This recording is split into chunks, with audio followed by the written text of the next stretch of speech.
Bienvenue à tous à Radha Kripa-Rouen. Nous allons continuer notre lecture du Srimad Bhagavatam. Donc on est au 3e chant, chapitre 6, verset 19. Om Namo Bhagavate Vasudevaya.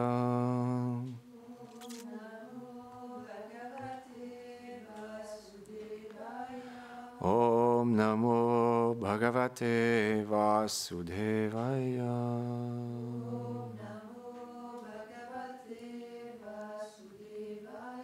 Om Namo Bhagavate Vasudevaya.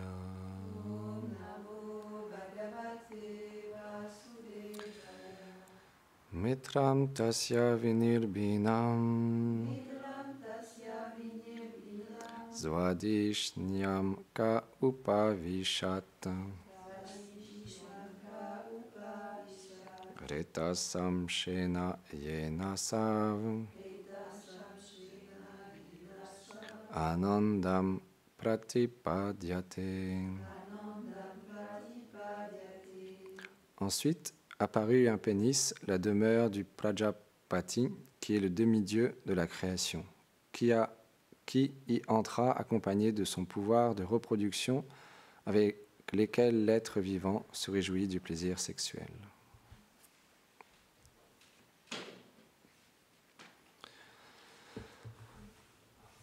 Om Ganati Milandasya Ganam Janam Sharakaya Shakshun Mritam Yena Tasmae Shri Gurave Namaha.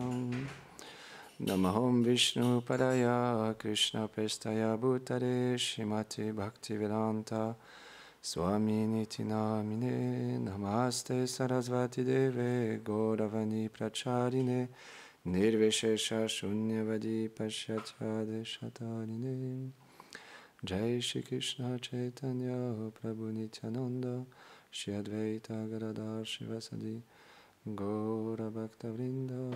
Hare Krishna Krishna Krishna Hare Hare Hare Rama Rama Rama Hare Hare. Vrindahe Tulasi Devyaye Priyaye Keshavasya Cha Krishna Bhakti Pratidevi Satyavate Namo Namaha. Vanchakarpatarubhyacha Kripa Sindhubhyaeva Cha Patitanam Pavanebhyo Vaishnavebhyo Namo Namaha. Avant de commencer à parler, j'implore les bénédictions de notre filiation spirituelle chez la Prabhupada, Gurudev, toutes les dévotes et les dévots ici assemblés pour pouvoir glorifier le Seigneur suprême Shri Krishna. Parfois, on rencontre des personnes qui sont assez surprises de voir à quel point, à chaque fois, les Vaishnavas, ils ont toujours une réponse à toutes les questions qu'une personne peut poser. Parce que notre philosophie, elle est très, très vaste. Tout est expliqué par nos acharyas et par Srila Vyasadeva lui-même. Dans le Bhagavatam, il y a toutes sortes de sujets. Et on peut vraiment tout comprendre, que ce soit la création, le corps humain, comment le cycle de mort et des renaissances fonctionne, le temps, la relation qu'on a avec le Seigneur suprême, comment lui-même met en place des devas, de demi-dieux, qui régissent différentes choses dans ce monde, qui accomplissent un service. Et pour une personne qui n'a pas encore éveillé la foi, qui n'a pas encore éveillé sa relation avec le Seigneur suprême, même un tout petit peu, ça peut être difficile d'avoir toujours des réponses qui sont parfois à l'encontre de ce qu'on peut imaginer, à l'encontre de ce que nous, on ressent ou ce qu'on perçoit de ce monde. Parce que dû à notre nature, dû à notre conditionnement, on a l'influence du faux ego, de notre intelligence, mais qui a une certaine limite. Mais si on perçoit les choses dans ce monde qu'à travers ça, et que vient à nous un Vaishnav qui a une connaissance extrêmement précise sur toute la nature de ce monde, la création et le corps, et qui peut répondre à toutes nos questions, ça peut parfois être déconcertant. C'est pourquoi souvent on parle de Sukriti, d'activités pieuses, spirituelles des vies passées. Une personne qui n'a pas assez de Sukriti, quand elle entend les descriptions du Srimad Bhagavatam, quand elle rencontre les Vaishnavas, ça peut faire l'effet inverse, où elle peut ne pas forcément être attirée. Parce que c'est trop pour elle. Il y a trop de descriptions, il y a trop de réponses. Et ça va trop à l'encontre de ce qu'on perçoit, mais c'est simplement à travers notre faux ego. Nos impressions des vies passées nous font voir le monde d'une certaine manière. Mais ce n'est pas la réalité pleine. Parce que les Vaishnavas qui sont extrêmement qualifiés, qui ont une pureté de cœur extrêmement importante, ils ont donné les réponses. Et si on a accumulé assez de Sukriti, quand on entend les Vaishnavas, ça résonne tout de suite. Ça fait sens. Tout ce qu'ils disent, tout ce qu'ils décrivent, ça fait sens. Ça, c'est ce qu'on appelle la Sukriti. C'est difficile à expliquer avec des mots, mais chaque personne qui emprunte une voie spirituelle, et spécialement cette voie, Gaudiya Vaishnava, peut comprendre qu'il y a différents niveaux. Et ce n'est pas une offense envers les autres institutions ou envers les autres personnes de ce monde que d'affirmer que les textes sacrés qui viennent à travers notre filiation spirituelle, qu'ont écrit les Vaishnavas, ils sont pour des personnes qui ont accumulé une certaine dose de Sukriti assez importante. Ce n'est pas une offense. C'est comme, on prend tout le temps le même exemple, mais c'est l'exemple le plus précis pour expliquer ce point-là. Quand on veut aller au grenier, on déplie l'échelle. Cette échelle, que ce soit la première marche, la deuxième marche, la troisième, la quatrième, la cinquième, la sixième, la septième, la huitième, la dixième, elles sont toutes importantes. Mais elles ne sont pas au même niveau. Il y en a qui sont plus hautes, mais elles font partie d'une même continuité. Donc c'est la même chose. On vient dans ce monde, on arrive dans des corps de végétaux, d'êtres aquatiques, de reptiles, d'insectes, de mammifères, pour enfin obtenir une forme de vie humaine. Donc on a fait un chemin très très long pour obtenir cette forme de vie humaine. Et même dans cette forme-là, on a pu renaître de nombreuses fois. On ne connaît pas nos vies passées. Donc on a tous un chemin différent. Et on a tous été dans différentes situations dans les vies passées. On a peut-être été dans une autre religion, une autre spiritualité dans notre vie passée. Et dans cette vie, c'est expliqué par nos acharyas. C'est pas inventé par notre propre personne. Les acharyas ont expliqué que celui qui rencontre un pur Vaishnava, il a la plus grande fortune. C'est comme ça. C'est les Vaishnavas qui expliquent. Et quand on obtient l'association avec un pur Vaishnava, on peut comprendre qu'on a atteint une Sukriti vraiment très forte. C'est pourquoi c'est très précieux, l'association avec les purs Vaishnavas. Comme Govinda Maharaj expliquait l'autre jour, il lisait le commentaire de Gurudev, appuyé par Srila Vishwanath Chakravarti Thakur, que la dévotion, elle vient à travers un Vaishnava qui a la dévotion dans son cœur. Pas autrement. C'est le principe du service de dévotion. On apprend et on développe nous-mêmes cet attrait par la miséricorde d'un pur Vaishnava. Et pour revenir, Srila Bhaktivinoda Thakur, il explique qu'effectivement, il y a différents niveaux.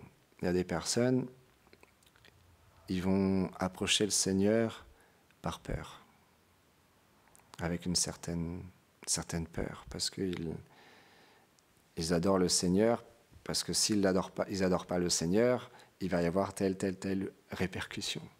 Il y en a d'autres qui vont adorer le Seigneur pour avoir des biens matériels, parce qu'ils veulent avoir une meilleure situation dans ce monde. Donc ils prient le Seigneur pour avoir une meilleure situation dans ce monde. C'est une forme d'adoration. Et il y en a qui vont adorer le Seigneur plus par devoir. Donc c'est plus il n'y a pas encore de sentiment véritable qui s'est éveillé. On le fait par devoir. Et chez Bhaktivinoda Thakur, il explique le quatrième, qui est le plus élevé, encore une fois, c'est une évolution. C'est quand on a de l'amour pour le Seigneur suprême.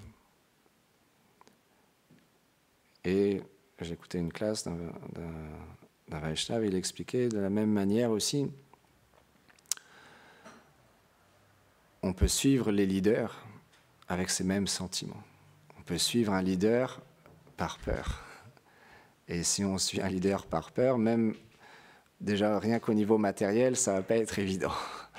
Par exemple, on prend l'exemple de l'armée. Si on est avec un commandant très très très sévère qui il raconte une petite histoire, je ne sais pas si elle est vraie ou fausse, je ne sais pas. Il explique qu'un jour dans l'armée, il y avait tout un régiment et puis le colonel, il était extrêmement dur avec les personnes qu'il guidait, mais vraiment très très dur, et il jouissait de ça, de faire peur à ses... je ne sais pas comment on dit,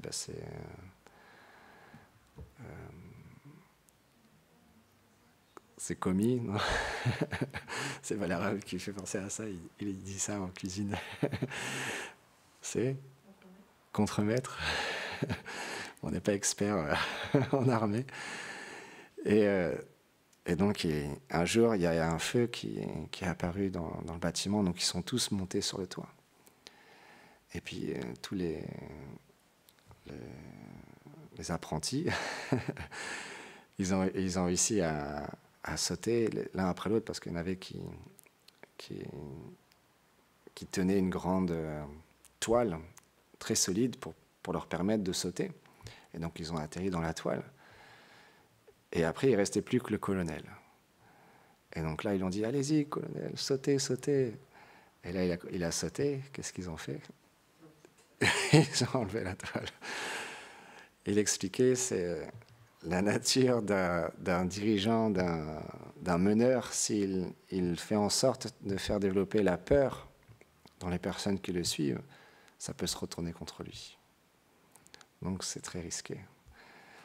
Mais une autre étape, c'est on suit un meneur parce qu'on veut quelque chose en retour qu'il a, et donc ça nous intéresse de le suivre parce qu'on obtient quelque chose en retour. Ou par devoir, de nouveau on suit un leader plus par devoir parce qu'il faut suivre le leader, c'est le leader donc il faut le suivre. Et il expliquait aussi, il y a différentes qualités qu'un meneur peut avoir. Il peut avoir une certaine position, et donc il peut être très connu, et on peut le suivre parce qu'il est connu, donc on est fier de suivre ce leader parce qu'il est connu. On peut suivre un leader aussi parce qu'il a beaucoup d'argent, beaucoup d'opulence, ou il a un certain renom. Mais la même manière que quand on adore le Seigneur avec amour, la même manière, si on suit un leader avec amour, il n'y a pas le même sentiment. C'est beaucoup plus profond, c'est beaucoup plus intense. Et dans notre attitude, dans nos services, ça va être beaucoup plus profond. Et on va pouvoir se dépasser toujours plus, parce qu'il y a l'amour. S'il y a la peur, on va faire le minimum. On va faire les choses juste pour ne pas se faire gronder, pour ne pas avoir trop de représailles. Si on suit un leader juste pour obtenir quelque chose, on va faire juste le nécessaire pour obtenir ce qu'on veut, pas plus. Une fois qu'on a ce qu'on veut, on est satisfait. Et si on le suit par devoir, c'est la même chose. On va juste faire en sorte qu'on fasse notre devoir. Mais si on suit un leader avec amour, alors on peut gravir des montagnes, comme on dit. Comme un jour, il y a un journaliste, il a dit à Srila Prabhupada, mais ils vous aiment tous tellement. Ils ont tellement d'amour pour vous. Srila Prabhupada, il a dit, parce que, oui, c'est vrai, ils m'aiment tous, mais moi, je les aime encore plus. Parce que lui, il a de l'amour pour ses disciples, pour les personnes qui le suivent. C'est ça un vrai leader. C'est quelqu'un qui montre un exemple par ses qualités. On est attiré à lui, non pas par la peur, par le fait d'obtenir quelque chose ou par devoir, mais parce que les qualités émanent de sa personne qui fait qu'on développe de l'amour pour lui. Ça, c'est un vrai leader. Même au niveau matériel, quand on est au travail. Si on a un patron qui montre qui a des belles qualités, et puis il a beaucoup de respect pour ses employés, et puis même il a de l'amitié pour ses employés, au travail, on va être beaucoup plus efficace, on va être beaucoup plus heureux d'aller au travail que si on a un patron horrible qui tout le temps nous rabaisse et nous veut du mal. Ça va être très difficile, même niveau matériel. Que dire au niveau spirituel? Si on a la bonne fortune dans notre lignée d'être associé avec des Vaishnavas qui ont ces qualités. Comme le roi Prithu Maharaj, qui est décrit dans le Srimad Bhagavatam, il avait tellement de qualités que même quand les oiseaux le glorifiaient, il ne voulait pas entendre leur glorification parce qu'il se sentait tellement loin de leur glorification, parce qu'il avait de l'humilité. Parce que quand il y a l'amour, il y a l'humilité. Parce qu'on ne se sent pas supérieur aux personnes qui nous suivent. C'est ça la beauté des dirigeants, des rois, des saints, des maîtres spirituels de notre lignée qui ont de telles qualités. C'est qu'on les suit par amour. C'est pourquoi on doit bien analyser notre cœur, bien comprendre pourquoi on suit une personne. Est-ce que je la suis parce que j'ai peur d'elle? Est-ce que je la suis parce que je veux obtenir quelque chose de lui? Ou est-ce que je le fais simplement par devoir? Ou est-ce que j'ai de l'amour pour cette personne que je suis?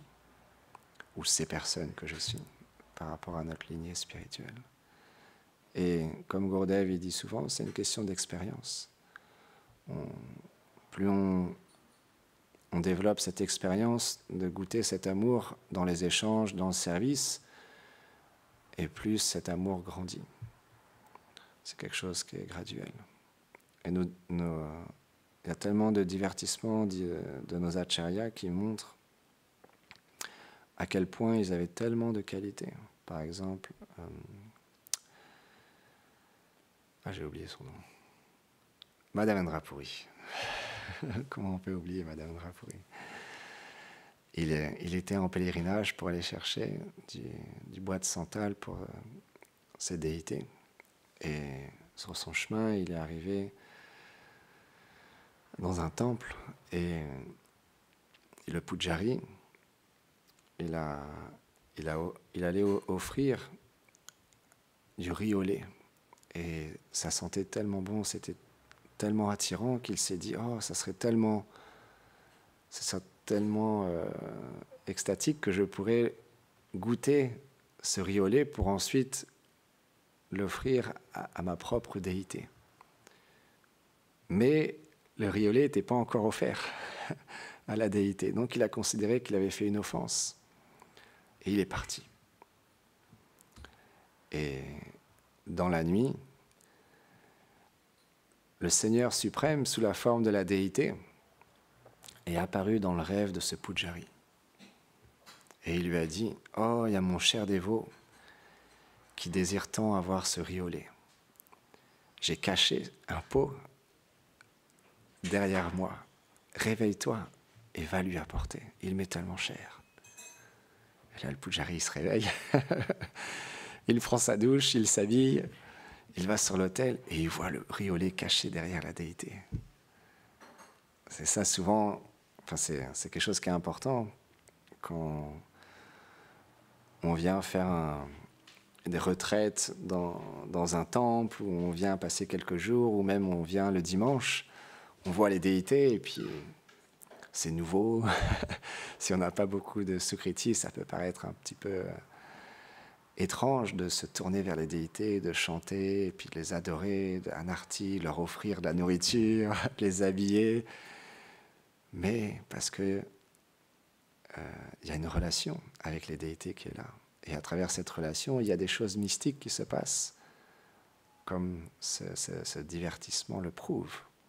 Ce ne sont pas juste des statuettes en bois, en brasse ou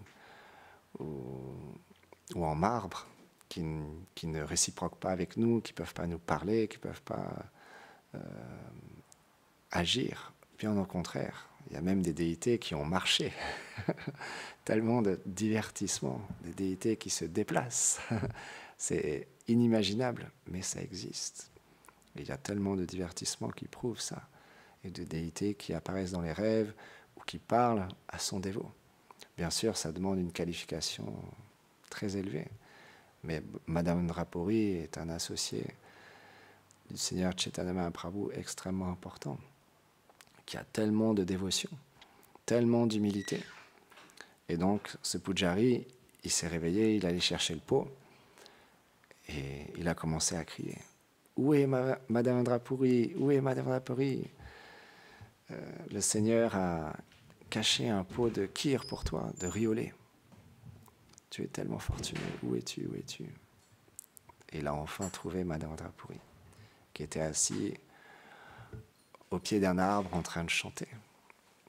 Et là, il a approché et il lui a dit « Oh, c'est le Seigneur qui m'envoie. Il a caché un pot de kir pour toi.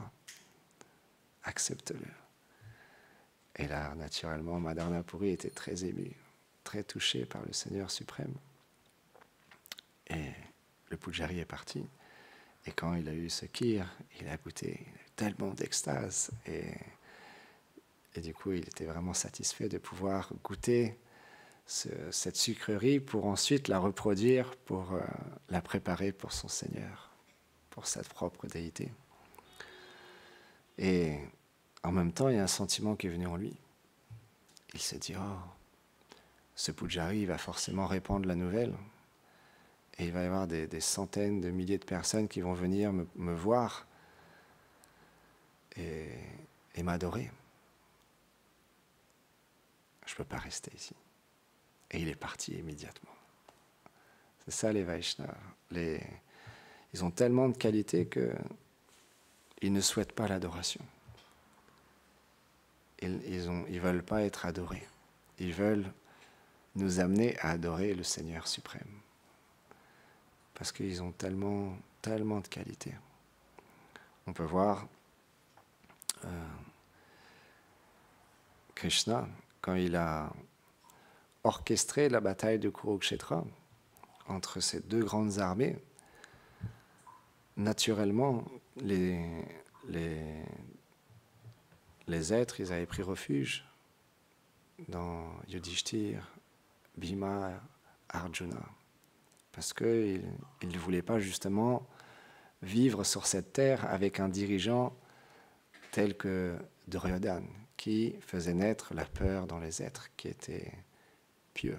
Bien sûr, dans ceux qui étaient comme lui, désireux d'avoir une position, d'avoir de l'argent et d'exploiter le monde, ils le suivaient parce qu'ils avaient les mêmes qualités que lui, les mêmes défauts, que lui. Mais ceux qui, au contraire, avaient des belles qualités, qui voulaient adorer le Seigneur suprême, ils n'étaient pas heureux d'avoir un dirigeant comme Duryodhana, potentiel.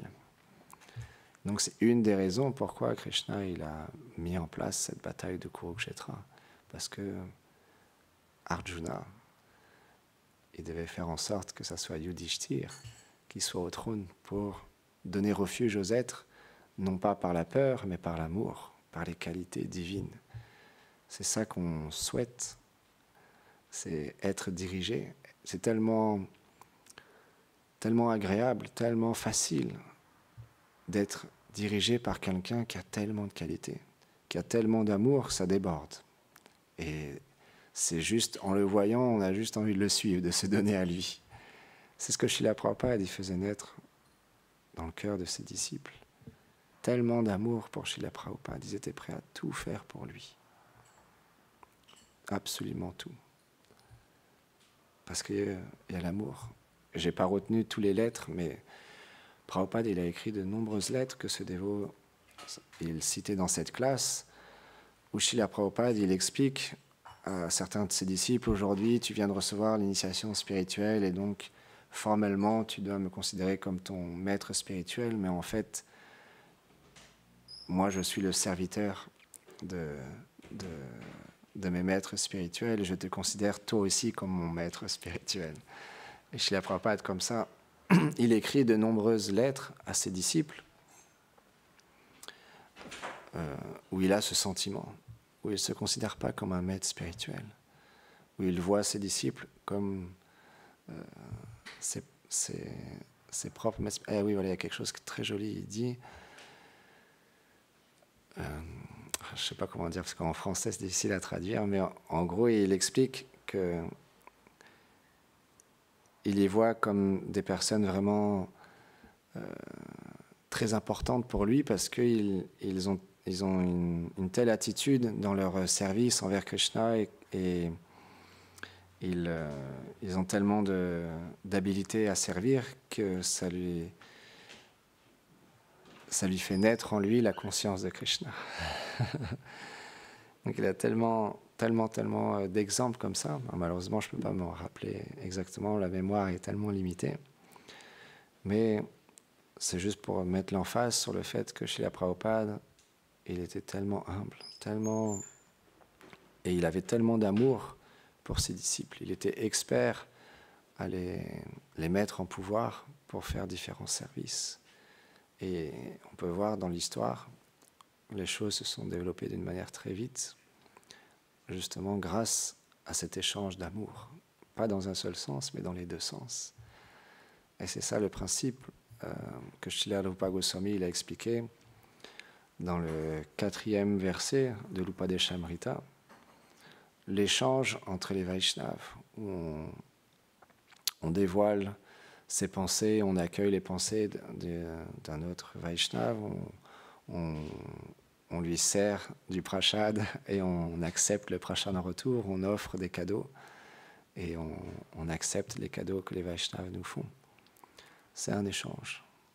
C'est ça les relations, parce que tout vient du Seigneur suprême. Lui-même, il relationne avec tous les êtres vivants d'une manière personnelle, intime et très profonde. Quand graduellement on découvre notre relation éternelle avec le Seigneur suprême par la miséricorde des Vaishnavas, on comprend que cette relation avec le Seigneur, elle est unique et elle nous comble d'une manière parfaite. Comme Gurudev l'explique souvent, à Vraj, dans la demeure éternelle de Radha et Krishna, tous les êtres sont pleinement comblés de leur relation avec le couple divin. Et c'est ça qu'on cherche, de pouvoir être pleinement pris par cet amour envers le couple divin et leurs associés. Parce que c'est la seule chose qui peut véritablement nous permettre d'avancer dans ce monde, c'est l'amour. Et si on ressent cet amour que Krishna il a envers nous, si on ressent cet amour que les Vaishnavas ils ont envers nous, que le maître spirituel il a envers nous, alors on pourra toujours progresser, toujours plus avancer, toujours plus se dépasser. Mais si on ne ressent pas cet amour, alors à un moment donné, ça peut devenir plus difficile. C'est pourquoi c'est important, comme dit Gurudev souvent, de faire un travail d'introspection et de voir tout ce que les Vaishnavas font pour nous, à quel point ils nous accompagnent dans notre vie, que ce soit physiquement ou à distance ou dans notre cœur, dans leur instruction, ils sont présents. Et ils nous accompagnent et ils nous aident à progresser et à se rapprocher de notre vérité. Parce que c'est le seul but des Vaishnavas, c'est de nous rapprocher de notre véritable identité. C'est leur seul objectif. Parce que quand on se rapproche de notre vérité, alors on peut découvrir ce que c'est le véritable amour. Sans ça, on peut développer une certaine sorte d'amour, on peut apprécier les êtres, on peut aimer notre situation, aimer notre femme, nos enfants, notre mari, mais ce n'est pas le même amour que développer notre relation éternelle avec le Seigneur suprême. C'est un amour beaucoup plus infime, beaucoup plus petit. Il y a quand même des sentiments, on ne peut pas dire qu'il n'y a pas de sentiments, mais comparé à l'amour qu'on peut ressentir pour le Seigneur suprême et ressentir l'amour que le Seigneur a pour nous, ça c'est une autre histoire. On a juste à s'associer avec les purs Vaishnavas qui vivent dans cet amour pour Radha et Krishna et qui en retour reçoivent tellement d'amour de Radha et Krishna et leurs associés. Juste les voir, on peut comprendre que leur amour est à un niveau bien supérieur. Et finalement, c'est ça qu'on cherche, parce que l'âme, elle est faite pour vivre dans cet amour. Donc tant et aussi longtemps qu'on n'est pas pleinement immergé dans cet amour, il y aura toujours une frustration. C'est normal. Parce qu'on n'est pas pleinement dans notre situation. Donc il y aura toujours une sorte de frustration. C'est pourquoi le service de dévotion nous amène graduellement à vivre au niveau de l'âme, à vivre au niveau de qui nous sommes véritablement. Et plus on pratique, plus on sert, plus on développe cette attitude, et plus on découvre cette réalité, et plus on devient satisfait intérieurement. Parce qu'on est pleinement situé graduellement dans notre réalité. C'est graduel, c'est comme on expliquait, une échelle. Donc il est 9h passé, on va s'arrêter là. Shrimad Bhagavatam ki jai, Go Premanande Hari Bo.